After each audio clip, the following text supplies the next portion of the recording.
আজকের ভিডিওতে সবাইকে অভিনন্দন। এটা একটা ক্রেপ সিল্ক শাড়ি। আপনারা জানেন ক্রেপ সিল্ক কিন্তু খুবই এক্সক্লুসিভ কাপড় এবং এটা খুবই নরম।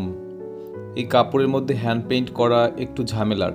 তো এই কাপড়টা আমি কিভাবে এই আলপনা ডিজাইনটা করছি সেটা নিয়ে একটু আলোচনা করব। আর এটা রং তৈরি করে নিয়েছি। এই রংটা হচ্ছে মেরুন টাইপের একটা রং।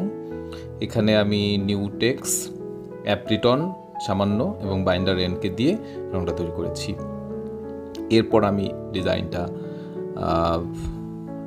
শুরু করেছি। আসলে কিছুটা কাজ করার পর আসলে আমার মনে হয়েছে যে একটু ভিডিও করে সবাইকে দেখাই।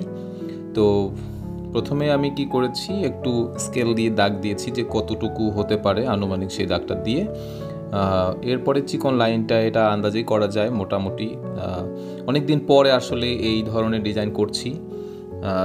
তুলির নিটনেস আসলে অনেকটা কমে গিয়েছে, দীর্ঘদিন প্র্যাকটিস করি না এই ধরনের কাজ, আলপনা টাইপের ডিজাইন করা হয় না বলেই আসলে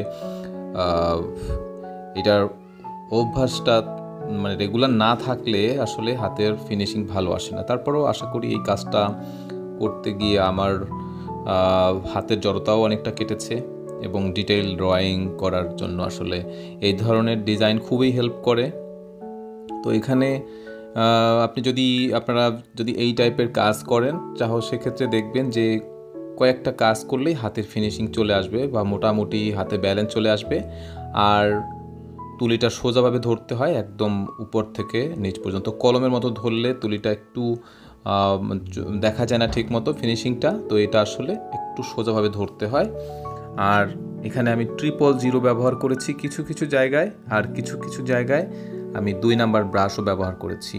এখানে যেমন নিচে একটা সলিডের মতো যে ব্যাপারটা আছে, এইটা আমি 2 নাম্বার ব্রাশ দিয়ে করেছি। এটা কিন্তু খুবই চিকন পার্ট, টোটালি মিলে হবে 1.5 ইঞ্চির থেকে কম, 1 ইঞ্চি থেকে সামান্য একটু বড়, বাট 1.5 ইঞ্চির থেকে একটু কম। তো এই ডিজাইনটা কাস্টমাইজ ডিজাইন। আসলে আমার কাস্টমারই বলেছিলেন যে এটা এমন কিছু হবে যেটা দেখতে প্রিন্টের মতো, বাট আমি হাতে চাই, হাত দিয়ে আপনার করতে হবে।